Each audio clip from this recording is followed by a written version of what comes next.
এই মাটির উপরে প্লাস্টিক বিছিয়ে বসা, এই যে কতটা কষ্ট বক্তাদের। কি বক্তারা তো জমিদার। এসেছি খুব রাজহৈশিক কিছু নাস্তা পানি করে এখানে চলে এসেছি। আবার নামার পরে মধ্যাহ্নের মতো খানিকটা খাবো, আবার ফের স্টেজে গোনা যাবে না। প্রথমত তক্তা শীতে পর্যন্ত উঠবে না, তার উপরে একটা পলিথিন আছে, একটা প্লাস্টিক বিছানা আছে, আবার একটা কম্বল, এটা বেডশিট আছে, তিনটে।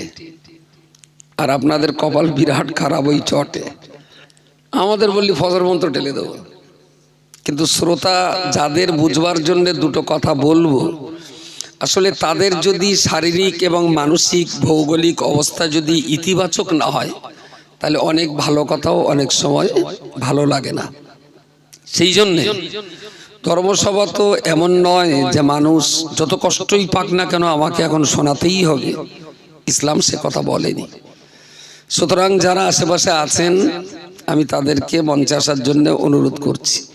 ইতিপূর্বে স্নেহধন্য মৌলানা হাফেজ হাসিবুর রহমান সাহেব, তিনি আমি এসে শুনছিলাম উনি নামাজের উপরে কথা বলছেন, যে নামাজ কত গুরুত্বপূর্ণ বিষয়। সুস্থ থাকলে দাঁড়িয়ে পড়তে হবে, অসুস্থ হলে বসে পড়তে হবে, তাও যদি না হয় শুয়ে পড়ে পড়তে হবে, তাতে না হলেও ইশারা করে নামাজ পড়তে হবে।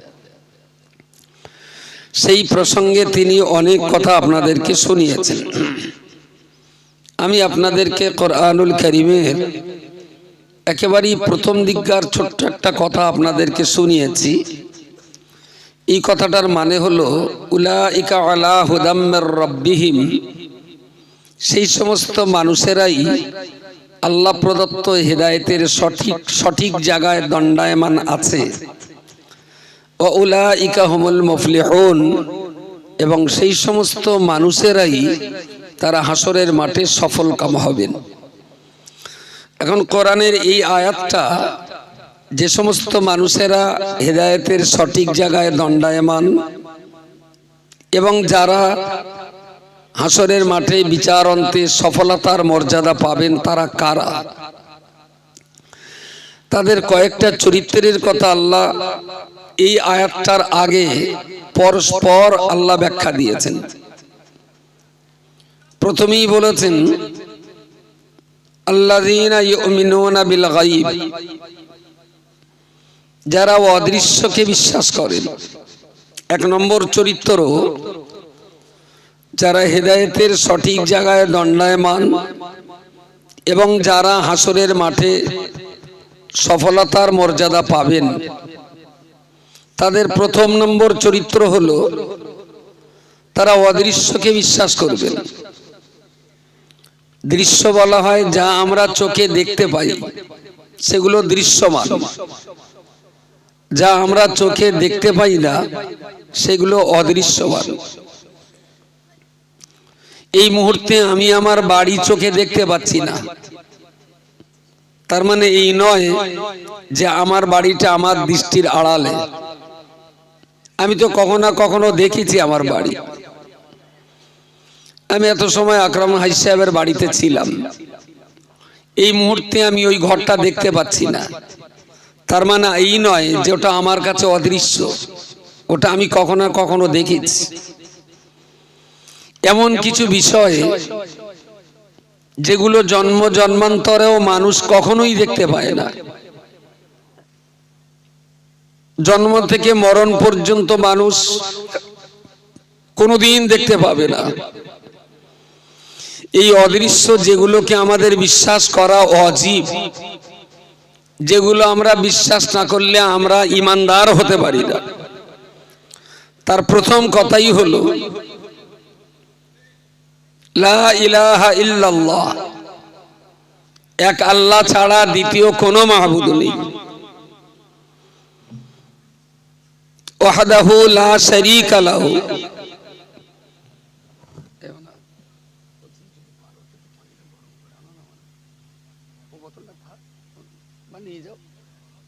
একটু গরম করে নিয়ে এসো।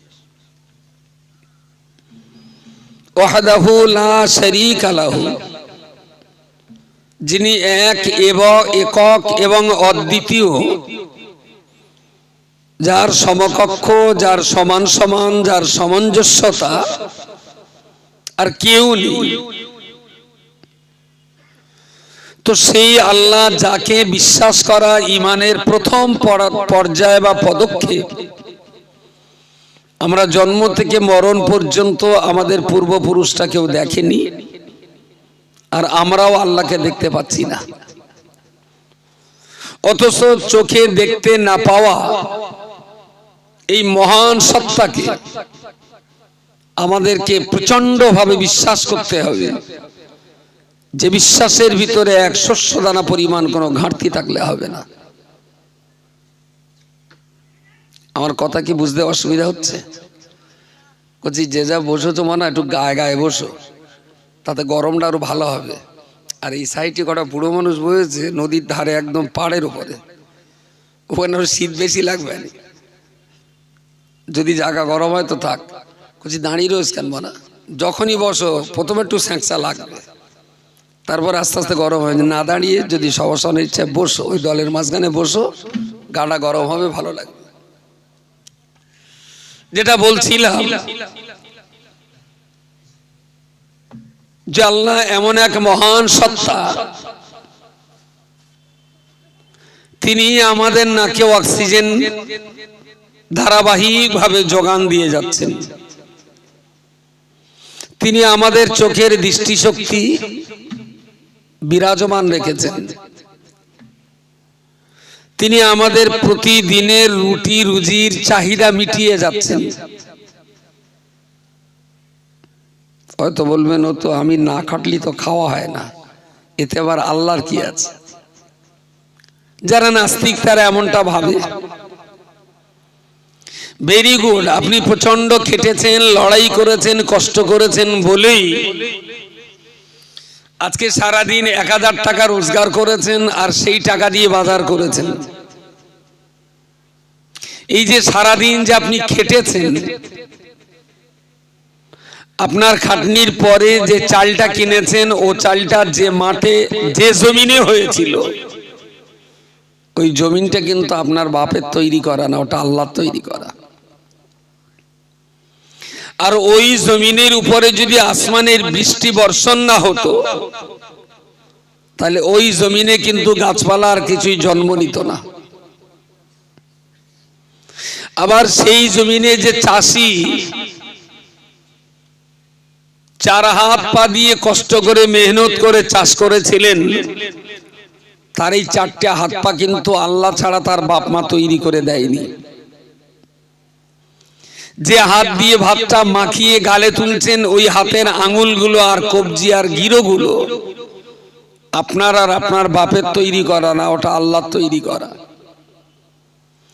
যে জীব দিয়ে খাবার স্বাদটা গ্রহণ করছেন, সে জীবটাও পৃথিবীর কোন ল্যাবরেটরিতে তৈরি হয়নি, ওটা আল্লাহর দেওয়া। যে দাঁত দিয়ে চিবিয়ে চিবিয়ে আপনি খাচ্ছেন, ওই দাঁতগুলো পৃথিবীর কোন কামারে তৈরি করে গালে সেট আপ করে দেওয়া নয়, ওটা আল্লাহর তৈরি করা। যে জিহ্বা দিয়ে আপনি খাবারের স্বাদ উপভোগ করছেন, যে নাক দিয়ে আপনি খাবারের সুগন্ধি বা টাটকা বা পচা অনুভব করছেন, এই ঘ্রাণ শক্তিটাও আমাদের তৈরি করা না, আমাদের আল্লাহর তৈরি করা। এবারে বলেন, চায়ে একবার চুমুর দেওয়ার আগে কতবার আল্লাহর প্রশংসা করা উচিত? হ্যাঁ, শুধু তো হাত পা ধোয়া কি না দেওয়া, তুমুল খেয়ে যাচ্ছি বুনিদি গাই গরুর মতন। আল্লাহর নাম নেওয়া হয় ঠিকঠাক মতো? আমার আল্লাহ পাক রব্বুল আলামিন কোরআন শরীফের শুরুতেই তিনি বলেছেন, আল্লাযীনা ইউমিনুনা বিল গায়বি। হাসরের মহামাঠ ময়দানে তারাই সফলতা অর্জন করতে পারবে। দুনিয়ার জীবনে তারাই হেদায়েতের সঠিক জায়গায় ইজ্জতের সঙ্গে দাঁড়িয়ে থাকতে পারবে, যারা অদৃশ্য, চোখে জীবনে দেখা যায়নি, হাত দিয়ে কখনো স্পর্শ করা যায়নি, কান দিয়ে কখনো আল্লাহ পাকের কালাম সরাসরি আল্লাহর কাছ থেকে শুনতে পাইনি, না চোখ দিয়ে দেখতে পেরেছি, না কান দিয়ে শুনতে পেয়েছি, না হাত দিয়ে আমি স্পর্শ করতে পেরেছি, তিনি যে আছেন তার স্পষ্ট কোনো কিছুই আমার সামনে ধরা পড়িনি। কিন্তু চোখে দেখা যায়নি, নাক দিয়ে শুনতে পারিনি, কান দিয়ে শুনতে পারিনি, হাত দিয়ে স্পর্শ করতে পারিনি, এরপরেও আমাকে বিশ্বাস করতে হবে এক আল্লাহ পাক ছাড়া আমার হায়াত আর আমার মওত, আমার ইজ্জত আমার বেইজ্জতি, আমার বেঁচে থাকা আমার মরে যাওয়া, আমার রুটি রুজি, আমার উত্থান আমার পতন, আমার হাসি আর আমার কান্না, আমার জয় আমার পরাজয়, এসব কিছু তো সেই আল্লাহ পাকের উপরে নির্ভর করছে। এই বিশ্বাসের জায়গায় যারা পরিবার এক শস্য দানা পরিমাণ কোনো ভেজাল রাখলে হবে না, তবে তো সেই মানুষটা হেদায়েতের সঠিক জায়গায় দাঁড়াতে পারবে, তবেই তো সেই মানুষটা হাসরের মহামাঠ ময়দানে সফলতার উচ্চ শিখরে পৌঁছে যেয়ে আল্লাহ পাকের জাহান্নাম থেকে বাঁচার পরেতে আল্লাহর দয়ার জান্নাতে প্রবেশ করবার সৌভাগ্য অর্জন করবে। একটুখানি ভাবতে বলছি, শুয়ে শুয়ে একটু ভাবুন দিনি, আল্লাহ কি ও কেন, আর আল্লাহ আমাদের কতটা দিয়েছেন, তার বিনিময়ে আল্লাহকে আমরা কতটুকু ইবাদত করছি, আল্লাহর দেওয়া নিয়ামত ভোগ করছি কতটা, আর আল্লাহ পাকের শুকরিয়া আদায় করছি কতটা, কতটা আদায় করছি। হিসাব যদি করা হয় না, তাহলে জান্নাত চাওয়ার মতো কোনো মুখ আমাদের নেই যে আল্লাহর কাছে বলবো আল্লাহ তোমার নামাজ কালাম পড়ছি, তুমি আমাদের একটু জান্নাতে দাও, চাওয়ার মতো কোনো মুখ থাকবে না। কারণ তার নিয়ামত, আল্লাহ পাকের দয়া, আল্লাহর করুণা, আল্লাহ পাকের মেহেরবানি, জীবনে যা আমরা ভোগ করছি তা জনম জনম ধরে কোটি বছর বেঁচে থেকেও এক মিনিট আল্লাহর নিয়ামত যা ভোগ করি, 1 কোটি বছর ধরে আল্লাহর শুকরিয়া আদায় করেও 1 মিনিটের রহমত আর নিয়ামতের হক আদায় করার ক্ষমতা আমাদের নেই। কিন্তু তার আগে বিশ্বাস করতে হবে যে সব কিছু তার পক্ষ থেকেই হচ্ছে। এবার বলতেই পারেন যে চোখে দেখতে পাচ্ছি না, কানে শুনতে পাচ্ছি না, হাত দিয়ে স্পর্শ করতে পাচ্ছি না, তাহলে তাকে বিশ্বাস করার কি যুক্তি আছে? নাস্তিকরা যেগুলো বলে যে দেখা যায় না, ছোঁয়া যায় না, ধরা যায় না, অথচ তাকে বিশ্বাস করতে হবে। পৃথিবীর যথেষ্ট পরিমাণ প্রমাণ রয়েছে, বহুত কিছু চোখে দেখা যায় না। ঠান্ডা নিবারণের জন্য সবাই কিছু না কিছু আশ্রয় নিয়েছে, কেউ চাদর, কেউ মাফলার, কেউ সোয়েটার, গেঞ্জি, জ্যাকেট, কোট, সবাই আমরা ব্যবহার করছি। ঠান্ডা কোনোদিন চোখে দেখেছেন? চোখে এখন তুই বোধহয় দেখতে পাচ্ছিস, কচি তুইও দেখতে পাচ্ছিস না? আচ্ছা, যে ঠান্ডার হাত থেকে বাঁচার জন্য এত কিছু লেপ, কম্বল, শাল, সোয়েটার, জ্যাকেট, মাফলার আমরা ব্যবহার করছি, সে ঠান্ডা চোখে দেখা যায়নি। এখন দেখা যায়নি বলে ঠান্ডা বলে যে কিছু নেই, এটা কি কেউ বলতে পারবে? হ্যাঁ, চোখে দেখা যায়নি বলে সৃষ্টিকর্তা বলে কেউ যে নেই, এটা যদি সে বলে, চোখে দেখা যাচ্ছে না বলে বিশ্বাস করা যাবে না, তাহলে এখন তার জামা কাপড় খুলে মাছতলার পুকুরের 1 কলসি পানি ওর মাথায় ঢেলে দিতে হবে, যে শীতি কাঁপলি একদম সরলে টনে করো।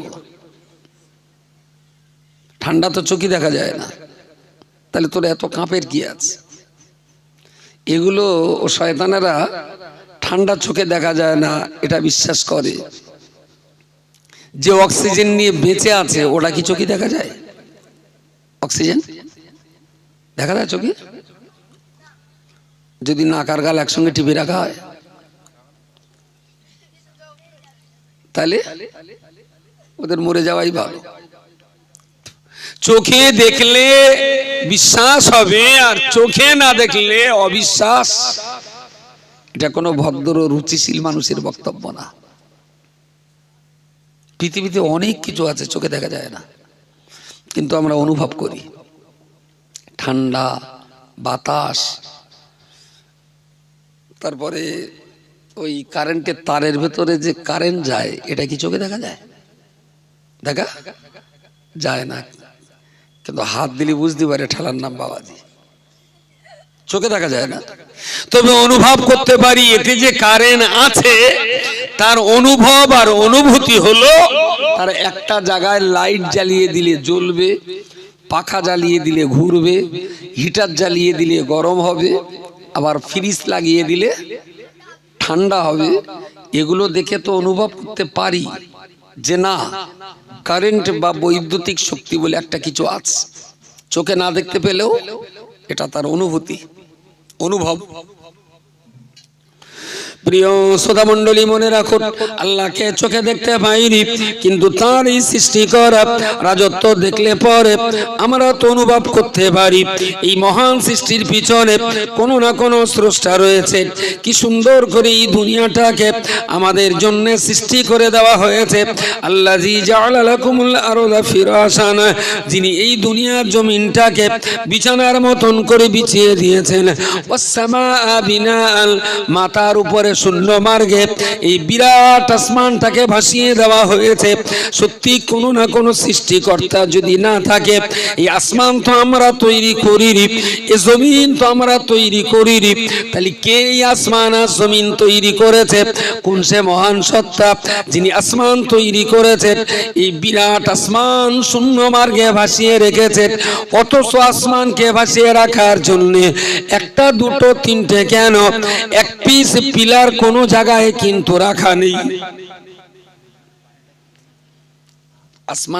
আসমানটা যে ভেসে আছে, এর কোন পিলার আছে?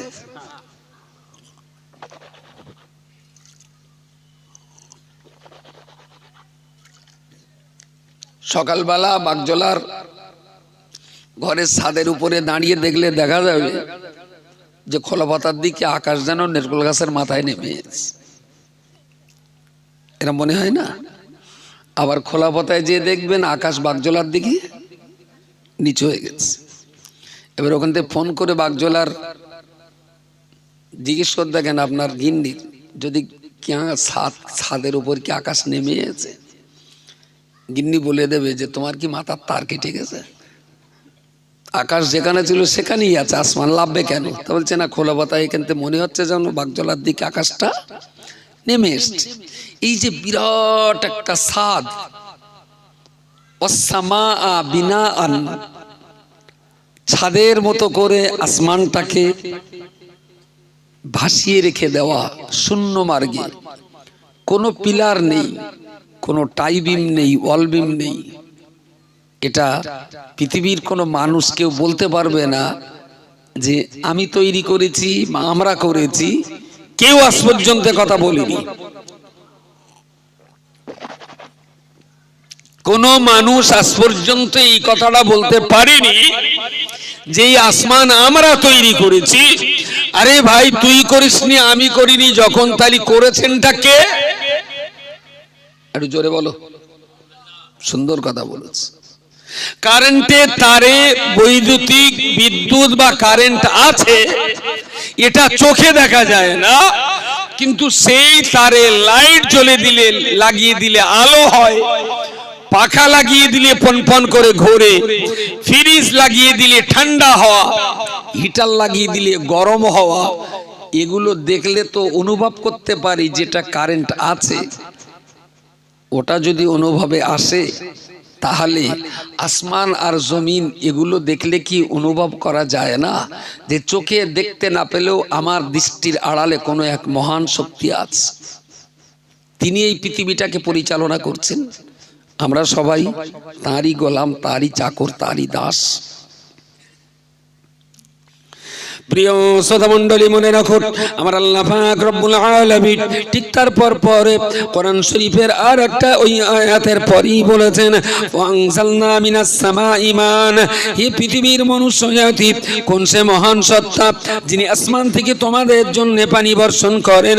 পৃথিবীর কোন রাজা, কোন মহারাজা, কোন প্রধানমন্ত্রী, কোন রাষ্ট্রপতি, কোন এমএলএ কিংবা এমপি, মেম্বার কিংবা প্রধান, কেউ কি ক্ষমতা রাখে আসমান থেকে পানি বর্ষণ করার? আবার কখনো কখনো আমরা দেখি ওই আসমানের পানির ভিতরে বিশাল চরকা পড়ার বাজ পড়া, ওর ভিতরে আগুনের স্ফুলিঙ্গ আমরা দেখি। আবার সেই আসমান থেকে পানি বর্ষণ হয়, কখনো কখনো আমরা শিলাবৃষ্টি হতে দেখি। পানি জমাট বেঁধে জমাট বেঁধে বরফ তৈরি হয়েছে।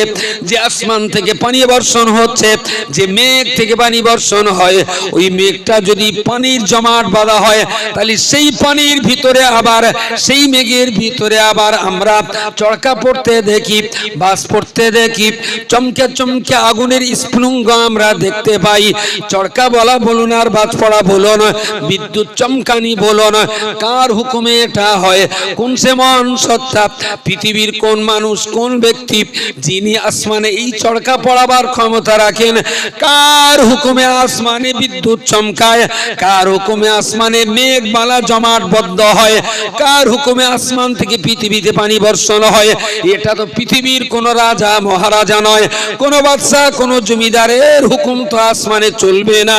তাহলে কোন সে মহান সত্তা, যে মহান সত্তার আদেশে আসমান থেকে পানি বর্ষণ হয়?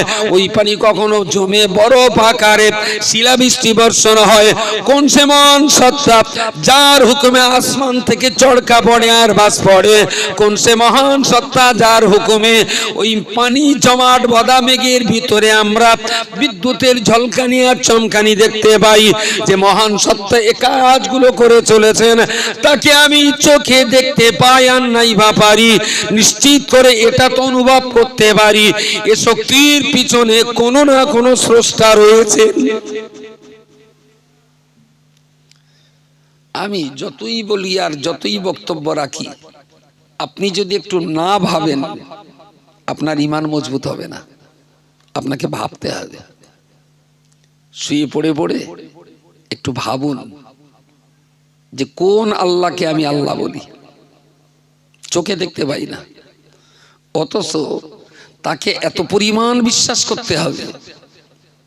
বন্ধুকে যতটা বিশ্বাস করেছেন, ব্যবসায়ী পার্টনারকে যতটা বিশ্বাস করেছেন, আপনার মহব্বতের দোকানদারকে যতটা বিশ্বাস করেছেন, আপনার স্ত্রীকে যতটা বিশ্বাস করেছেন, আপনার বাপ মাকে যতটা বিশ্বাস করেছেন, আল্লাহর বিশ্বাস তার চাইতে কম না বেশি? বেশি না? কত বেশি? সেটা কোনো আন্দাজ করা যাবে না, পরিমাণ করা যাবে না যে কত বেশি। পৃথিবীতে সব মাই তার সন্তানকে ভালোবাসে, কিন্তু এমনও মা আছে সন্তানের উপরে জুলুম করে। সেটা হাজারে একটা বলুন আর লাখে একটা বলুন। 1.5 বছরের কচি বাচ্চা ফেলে রেখে আর একটা দন্তনায়কের ধরে বোম্বে চলে গেছে। এই তুই এসছিস কেন রে? তুই কি বুঝিস? পুরো পাগল। এরম প্রমাণ নেই সমাজে?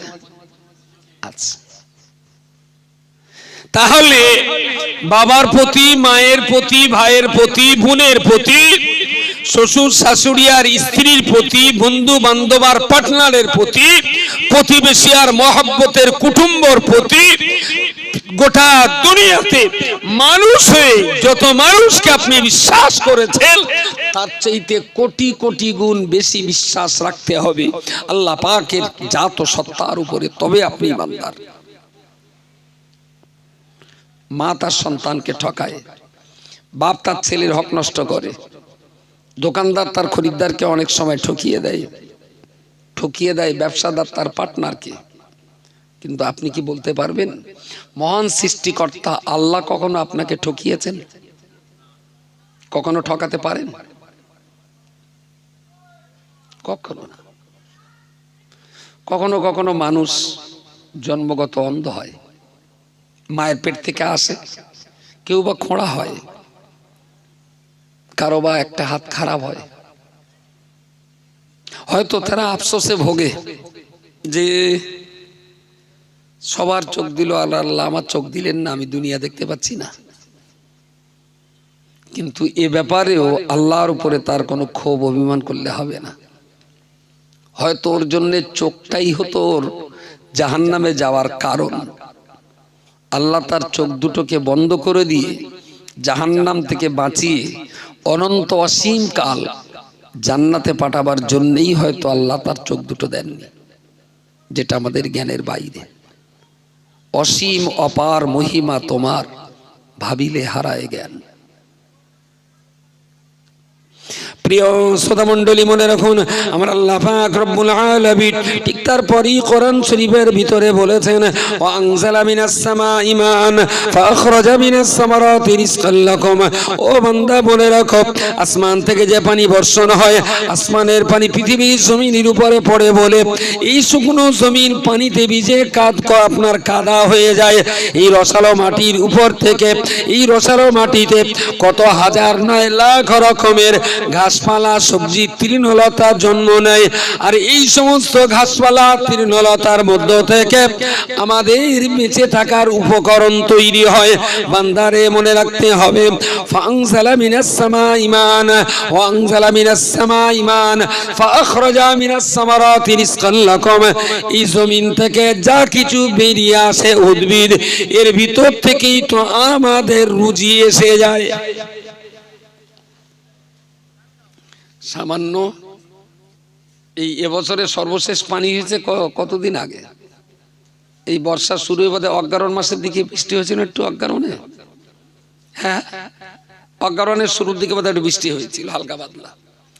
তো অজ্ঞারণ গেল, পুরো অজ্ঞারণটা ধরিয়ে নিলাম, অজ্ঞারণ, পৌষ, মাঘ, ফাল্গুন, চৈত, 5 মাস। যদি বৈশাখ মাসে বৃষ্টি না হয়, যদি জ্যৈষ্ঠ মাসে বৃষ্টি না হয়, যদি আষাঢ়, শ্রাবণ, ভাদ্র, আশ্বিন 11 মাস যদি একটানা বৃষ্টি না হয়, টিউবওয়েলে আর পানি উঠবে? হ্যাঁ, এক্ষুনি 1 বোতল পানি কিনতে পাওয়া যায় 20 টাকায়। কত 1 লিটার? 20 টাকা। যদি টানা 11 মাস পানি না হয়, তখন 20 টাকায় 1 বোতল পানি পাবেন। যদি আর 1 মাস 12 মাস যদি পানি না হয়, পানির দাম যদি 13 মাস পানি না হয়। এখন 1 কেজি ইলিশ মাছ 1800 টাকা, যদি টানা 2 বছর পানি না হয়, তাহলে 1 লিটার পানির দাম হবে 1800 টাকা। মানুষ তখন ইলিশ মাছ বাদ দিয়ে পানি কিনবে, কারণ ইলিশ মাছ না খেলে মরে যাওয়ার আশঙ্কা নেই, কিন্তু পানি না পেলে মরার আশঙ্কা আছে। এবারে আমাদের দেশ তো এখনো এ ব্যাপারে তো এক্সপার্ট না। কি সেটা না, পৃথিবীতে কিছু কিছু দেশ আছে 6 মাস 8 মাস পানি হয় না, তাদের মেশিন পত্র সব সেই রকমই আসে, নদীর পানি শোধন করে তারা খায়, নদীর পানি। কিন্তু আমাদের দেশে সেসব যন্ত্র তো নেই। তাহলে যদি আসমান থেকে ধারাবাহিক ভাবে আমাদের দেশে 9 মাস 10 মাস 11 মাস যদি বৃষ্টি না হয়, হাহাকার দেখা দেবে। পঞ্চায়েতের মেম্বারের যদি সবাই ঘিরে ফেলে বলে, মেম্বার মেম্বার সবাই মিলে তোমার ভোট দিলে তুমি একটু পানির ব্যবস্থা করে দাও, মেম্বার কি বলবে? দাঁড়া, সুইচ দিয়ে দিচ্ছি। হ্যাঁ, কোন লাইন আছে? সবাই মিলে যদি মমতা ব্যানার্জি, নরেন্দ্র মোদীর ঘিরে ধীরে বলা হয়, গুরু দেশখানে খারাপ হয়ে গেলে একটু পানির ব্যবস্থা করে দাও, দিদি মোদি কিছু করতে পারবে? তাহলে এসব যা জমিদারি, সব ফটকা বাজারি, আসল জায়গায় হিম্মত কারণ নেই। যদি মনে করেন আসমানের পানি বন্ধ হলে সাগরের পানি তুলে রিফাইন করে খাবো, তা সাগরের পানিটা কি তোমার শালা তৈরি করেছে? সাগর সেটা কার? সেও তো আল্লাহর। তাহলে আল্লাহ ছাড়া, এক মহান সত্তার শক্তি ছাড়া আমাদের বেঁচে থাকার এক মুহূর্ত ক্ষমতা নেই, এক মুহূর্তকাল ক্ষমতা নেই। অথচ সেই আল্লাহর দেওয়া খাবার খেয়ে, সেই আল্লাহর দেওয়া হাত পা নিয়ে, সেই আল্লাহর দেওয়া চোখ আর কান কাজে লাগিয়ে আল্লাহর ইবাদত করা তো পড়ে মরুক, যত নাশুকরিয়া খেলাফে শরীয়ত কাজ আমরা দিনরাত করিয়ে যাচ্ছি, কোনো হিসাব নেই, কোনো হিসাব নেই। ছেলেটার হাতে 5টা টাকা দিলুম, আমি জানি হয়তো জম্বড়া টড়া খাবে, বা হয়তো লজেন কিনে খাতে পারে। ফিরে এসে বলতে আব্বা 5 টাকায় হবে না, আমি 5 টাকাটা দাও, 20 টাকার একটা নোট দিলাম, যা। ওমা, ও দেখতে পাচ্ছি 20 টাকা দে সারের দোকানে গিয়ে 10 গ্রাম ফিরোডান কিনে এনে। আমি লোসনা কি হবে এইটা? তাহলে আব্বা চপ কটকটি তো রোজ খাই, আর একটু ফিরোডান খেয়ে দেই, কিরাম মজা। আচ্ছা, কোনো বাপ আছে ওর খেতে দেবে? খেতে দেবে না, না? ধরো তুমি আব্বা হলে তোমার কচি যদি খায়, তুমি খাদ্য দেবা?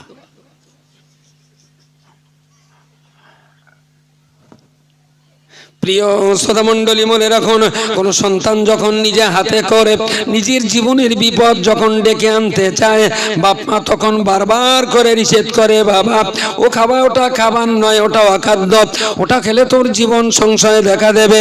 তুই জিলিপি খাবি, কটকটি খাবি, ছোলা ভাজা খাবি, বাদাম ভাজা খাবি, তুই মিষ্টি খাবি, আইসক্রিম খাবি, অনেক রকমের খাবার রয়েছে বাবা, যে কোনো খাবার কিনে খা, ওটা তোর খাবার জন্যে নয়।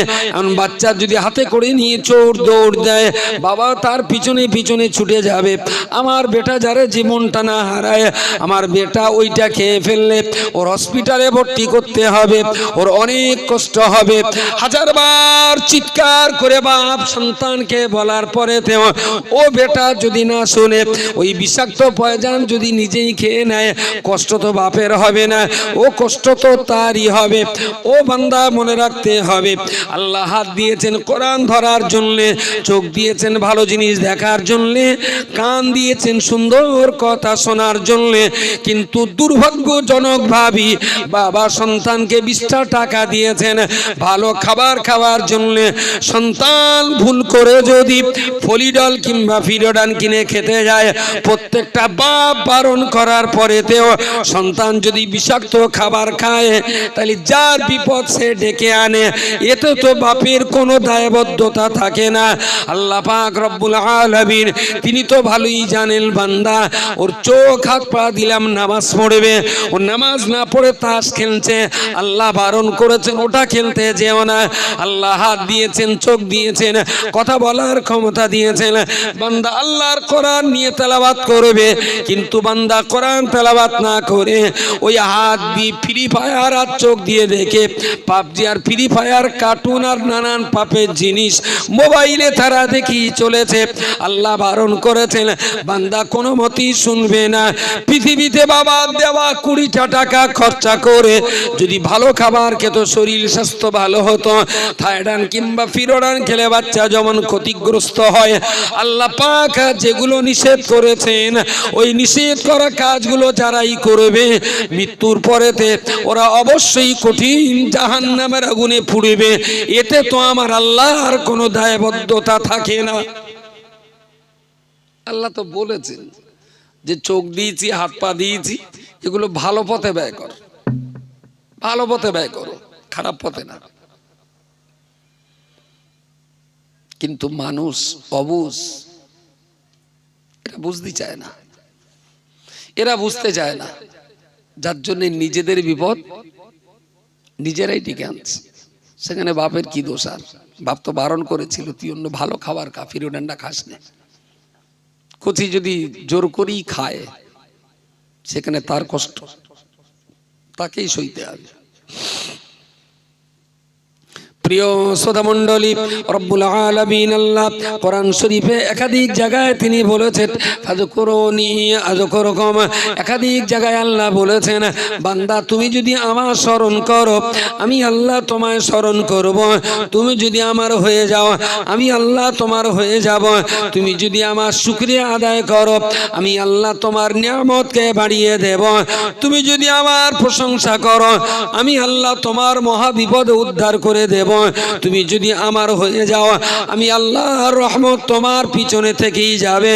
কিন্তু দুর্ভাগ্যজনক ভাবে এ জাতি আল্লাহর রহমতের জন্য, আল্লাহর করুণা পাওয়ার জন্য, আল্লাহর দয়া দাক্ষিণা পাওয়ার জন্য আল্লাহ শুকরিয়া আদায় পছন্দ করে না, আল্লাহ পাকের করুণা পাওয়া পছন্দ করে না বলেই আল্লাহ পাকের রহমত আর করুণা যা বান্দা পেয়েছে আল্লাহর রহমত আর করুণাগুলোকে অবিরাম ধারায় তারা অপথে কুপথে খরচ করে চলেছে।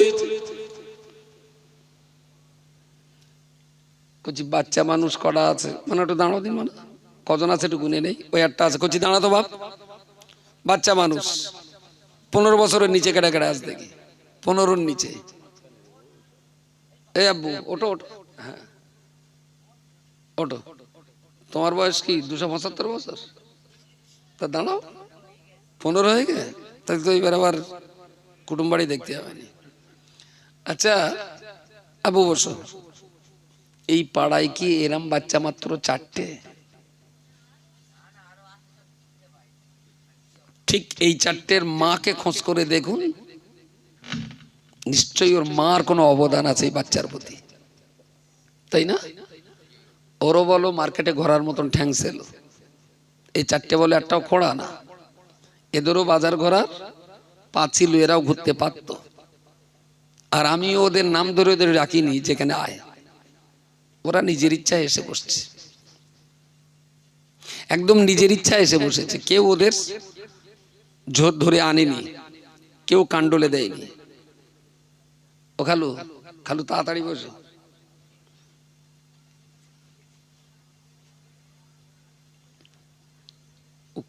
কোলের ভেতর যা, শীতটা কম লাগবে, বস। যদি এই কটা 4টে বাচ্চার মা এদেরকে নিশ্চয়ই কিছু না কিছু ভালো উপদেশ দিয়ে রেখেছে, কিছু না কিছু, না দিলে কিন্তু ওরা এই জায়গায় আসেনি। এটা মায়ের অবদান থাকে, কোনো না কোনো জায়গায় মা ওদেরকে দিনের পথে রাখার জন্য দুটো নসিহত করে, দুটো উপদেশ দেয়, ভালো কথা বলে, তার এটা একটা সুফল। ওরা ইচ্ছা করলে মার্কেট ঘুরতে পারতো, কিন্তু ওরা এখানে এসে বসছে। প্রিয় নবী মুহাম্মদুর রাসূলুল্লাহ সাল্লাল্লাহু আলাইহি ওয়াসাল্লাম হাদিস শরীফের ভিতরে বলেছেন কুল্লু মাউলুদিন ইউলাদু আলাল ফিতরাতি। ও বাবা সাহাবী শোনো শোনো, পৃথিবীর প্রত্যেকটা মানুষ যখন মায়ের পেট থেকে এই দুনিয়ার ধরা পৃষ্ঠে যখন জন্ম নেবে, প্রত্যেকটা মানুষের বাচ্চা যখন প্রসব হবে, ওরা যখন জন্মগ্রহণ করবে, ইউলাদু আলাল ফিতরাতি, জন্মের সময় তারা কিন্তু আল্লাহ পাকের একত্ববাদের বিশ্বাস নিয়ে দুনিয়াতে জন্মাবে। কোনো বাচ্চা আল্লাহকে অবিশ্বাস করে জন্ম নেয় না, সব বাচ্চা আল্লাহর একত্ববাদের বিশ্বাস নিয়েই পৃথিবীতে জন্মায়। ফাআবাওয়াহু ইউহাব্বিদানিহি ওয়া ইউনাসসিরানিহি ওয়া ইউমাজ্জিসানিহি, ইসলাম নিয়ে জন্মগ্রহণ করে, ঈমান নিয়ে বাচ্চা জন্মগ্রহণ করে। ওই বাচ্চাটা জন্মগ্রহণ করার পরেতে ওর বাপ মা ফাআবাওয়াহু ইউহাব্বিদানিহি, ওর পিতামাতা ওকে ইহুদি বানায়, ওর বাপ এবং মা ওকে খ্রিস্টান বানায়। ওয়াইউনাসসিরানিহি ওয়াইউমাজ্জিসানিহি, ওর পিতামাতা ওকে ইহুদি খ্রিস্টান আর মজুসি বানায়।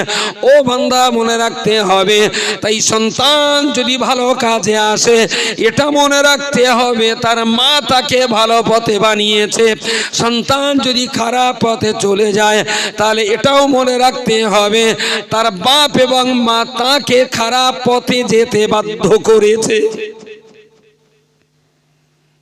এটা পিতা মাতার অবদান, ভালো হলেও বাপ মা, খারাপ হলেও বাপ মা। এইবারে আপনার মনে মনে একটা আওয়াজ হবে, একটা কথা মনে হবে, তাহলে নূহ নবীর ছেলে কেনান আরাম হলো কেন? আচ্ছা, এইরকম আর গোড়া দশেক বলেন দিলে, বুঝতে পারেননি? নূহ নবীর যে চেষ্টা ছিল, চেষ্টার কি কোনো ঘাটতি ছিল? চেষ্টার ঘাটতি ছিল না।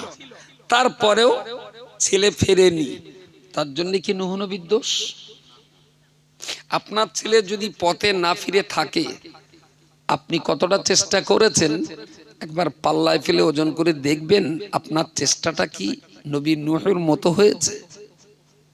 যদি নূহ নবীর মতো চেষ্টা করা সত্ত্বেও যদি আপনার কচি বিপদগামী হয়ে যায়, তাহলে নূহ নবীও রেহাই, আপনিও রেহাই। তবে নূহ নবীর মতন চেষ্টা সম্ভবত আপনি করেননি। নূহ নবীর মতো বললে তো ভুল হবে, মোটেও করেননি। বাচ্চারা তো কাদার দলা, কাদার দলা, একটা কাদার দলা নিয়ে আপনার যদি মনে হল এই কাদার দলাটা একটু সরু মতো একটা পটল করো, তা কাদার দলাটা টিপে টিপে টিপে একটা পটল করলেন। তারপর যদি মনে হয় সেটাকে আবার দলা করে ছোট একটা মর্তমান কলা করো, তা সুন্দর করে একটা মর্তমান কলার মতন হবে। আবার যদি মনে করেন না এটা একটু একটা মূলো করো, মূলো হবে। আচ্ছা, ওই কাদাটা 6 দিন 7 দিন 8 দিন 10 দিন পেরিয়ে যাওয়ার পর যখন শক্ত হবে, এইবার কি মূলোটা টিপে হাত দিয়ে নরম করে কি আর পেঁপে টেপে করা যাবে? তাহলে ছেলে পিলে যদি ঠিক করতে হয় তো কাদা থাকা অবস্থাতেই করা ভালো। শিশু বিজ্ঞানীরা বলছেন যে একটা বাচ্চা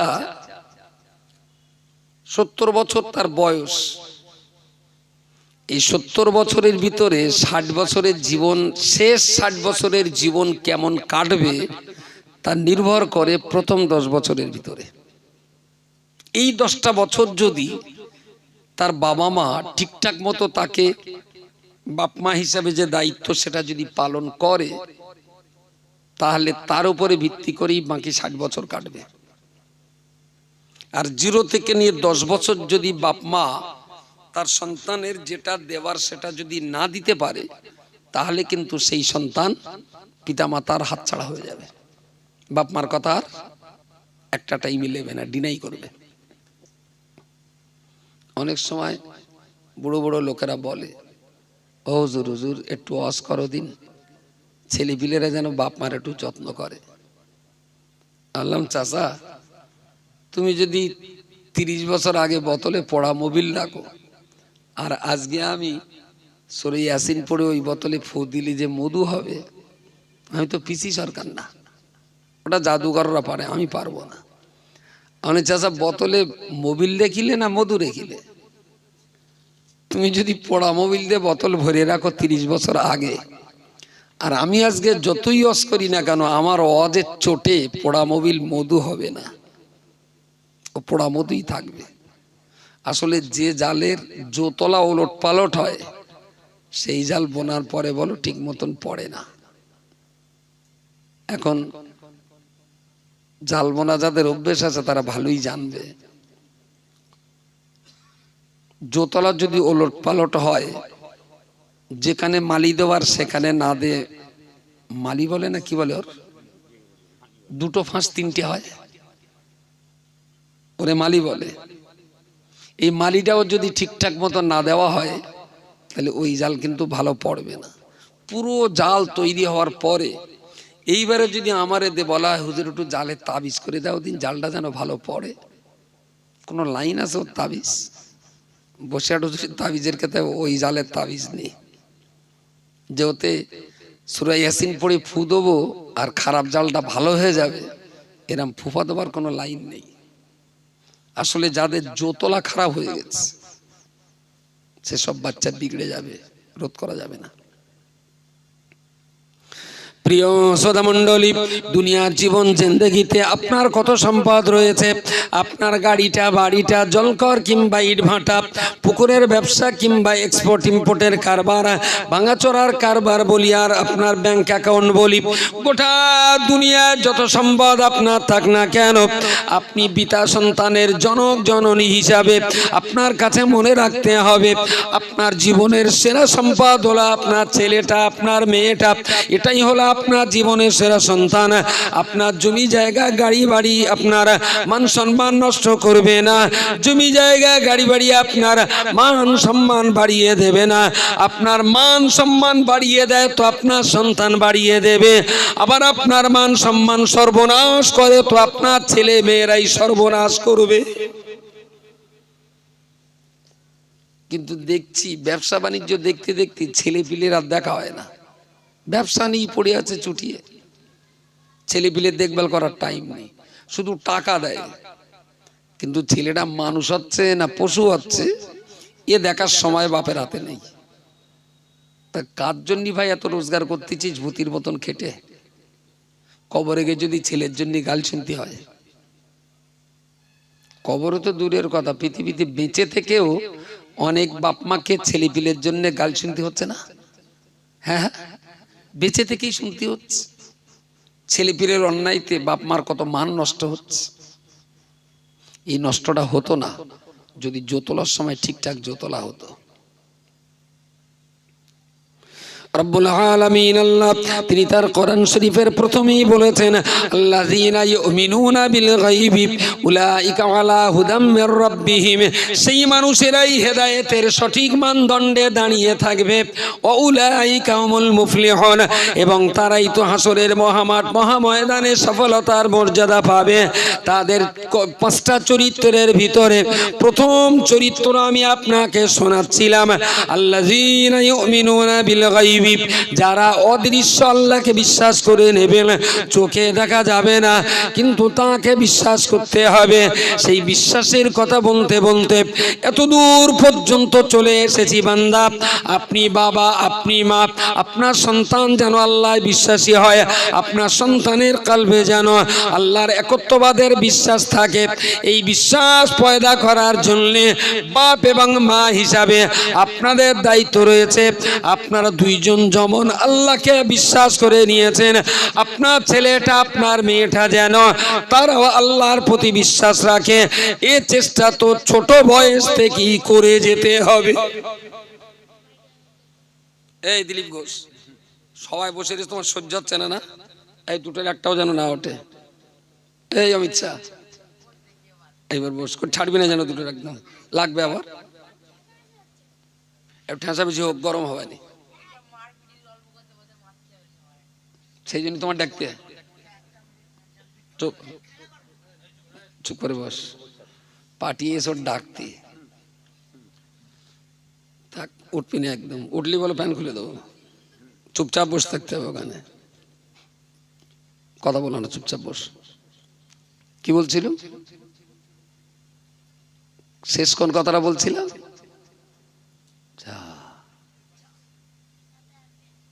হ্যাঁ, বলেন বলেন। কি প্রথম থেকেই বাচ্চাদের তৈরি করতে হবে। আল্লাযীনা ইউমিনুনা বিল গায়ব, অদৃশ্যকে বিশ্বাস করতে হবে। এই বিশ্বাসটা আমি যদি করি তাহলে আমার দায়িত্ব এই বিশ্বাসটা আমার বাচ্চার ভিতরে ঢুকিয়ে দেওয়া। আমার বাচ্চাও যেন ছোট বয়স থেকেই সে যেন আল্লাহকে বিশ্বাস করে। একদম বাচ্চা বয়স থেকেই প্রত্যেকটা বাবা মাকে এ ব্যাপারে খুব যত্নবান হতে হবে। শুধু বাচ্চার মোটা মোটা মাছের মাথা খাওয়াইলে হবে না, শুধু হাঁসার ফলের দোকানের ফল কিনবো আর বাচ্চার গেলাবো এটা করলে হবে না। ফলও গেলাতে হবে, সেই সঙ্গে সঙ্গে ইমানও গেলাতে হবে। শুধু কিলখানার গোস্ত আনবার কচির খাওয়াবো, 13 বছরের কচি 93 কিলো ওজন হবে আর বেশ চেহারা হবে। ও দাদি আবার লোকের সঙ্গে গল্পও করে, আঙ্গা মন্টু দেখেছিস কেরাম না দুষ্পেনা হয়ে যায়। হ্যাঁ, মন্টু গিলে তো না দুশ্মনা খুব হয়েছে, কিন্তু নন্টুর ভিতরে কি ইমানের চারা গাছটা রোয়া হয়েছে? এ ব্যাপারে দাদিরও শান্ডি, দাদির ছেলে পিলেদেরও শান্ডি। মন্টু শুধু খাচ্ছে আর গতর ফলাচ্ছে। এ গতরের কোনো দাম আছে? যদি গতর জাহান্নামী হয়, ও গতরের কি দাম আছে?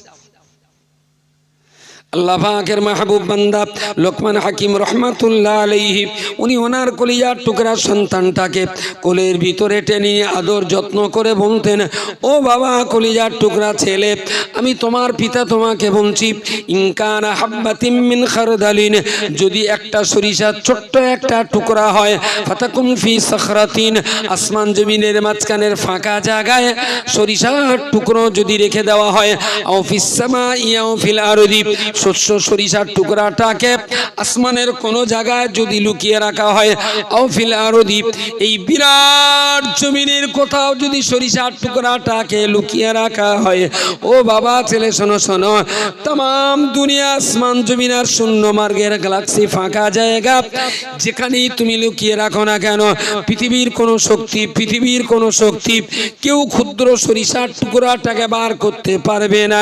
কিন্তু আমি তোমার বাবা তোমাকে বলছি, বেটা কঠিন ভাবে এটা তোমার মনে জায়গা দিয়ে রেখো, ওই সরিষার টুকরাটা যেখানেই তুমি লুকিয়ে রাখো না কেন, তোমার আল্লাহ সে সরিষার টুকরার খবর ভালো জানবেন। সবাই মিলে বলুন সুবহানাল্লাহ, আরো জোরে বলুন সুবহানাল্লাহ। ইয়াতি বিহাল্লাহ, ইয়াতি বিহাল্লাহ। তবে তো বাচ্চাটার ভিতরে আল্লাহর অস্তিত্ব, আল্লাহর একত্ববাদের বিশ্বাস এই বাচ্চাটার ভিতরে ঢুকিয়ে দেওয়ার জন্যে লোকমান হাকিম তার বাচ্চাকে নসিহত করতেন। আমরা কি পারি না শিশু অবস্থাতেই কচিগুলোর ভিতরে সেই বিশ্বাস ঢুকিয়ে দিতে? এর জন্য কি বিরাট টাকা খরচা হয়? এর জন্য কি বিরাট ঘাম ঝরে? এর জন্য কি বিরাট সময় ব্যয় হয়? কিচ্ছু হয় না। না কষ্ট হবে, না পয়সা ব্যয় হবে, না বিরাট সময় নষ্ট হবে, শুধু একটু ইচ্ছাটা থাকা চাই। ইচ্ছাটা কি না, আমি যে আল্লাহর গোলাম, আমার কচিটাও যেন সেই আল্লাহর গোলাম বা চাকর বা দাস তৈরি হয়, এই ইচ্ছাটা থাকলেই হবে। কচি ঢুপুস করে বালিতে সে যে শুয়ে পড়লো খেয়ে দে, আপনি যদি ওর মাথাটা আস্তে আস্তে উঁচু করে বলেন, আব্বু সবার সময় একটু আল্লাহর নাম নিয়ে শুতে হয়, এটা তুমি বোঝো না? তা কচি আল্লাহ বলে শুয়ে পড়লেন। আপনি দুদিন থেকে এক সপ্তাহ শুধু আল্লাহ শব্দটা উচ্চারণ করিয়ে বাচ্চাটা শোয়ান অভ্যাস করুন, দেখবেন পরের দিন ওকে আর বলতে হবে না, ও নিজে নিজেই আল্লাহ বলে শোবে। খুব ভুল বলছি আমি?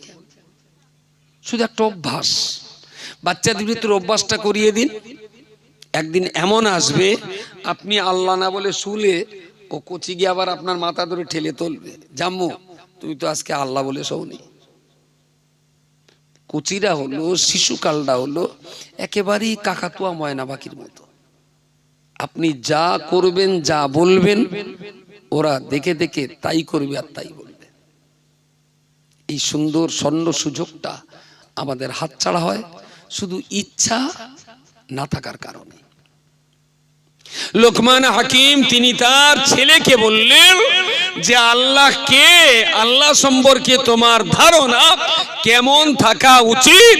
যেই বিরাট আসমান, এই বিরাট প্রশস্ত দিগন্ত বিস্তৃত জমিন, আর আসমান আর জমিনের মাঝখানের এই ফাঁকা জায়গায় কোথাও যদি সরিষার টুকরো তুমি লুকিয়ে রাখো, পৃথিবীর কেউ তার খবর না রাখলেও তোমার আল্লাহ কিন্তু তার খবর রাখবেন। সুতরাং সারা পৃথিবীকে তুমি চুরি করলেও তোমার আল্লাহকে কখনো চুরি করো না, কখনো চুরি করো না।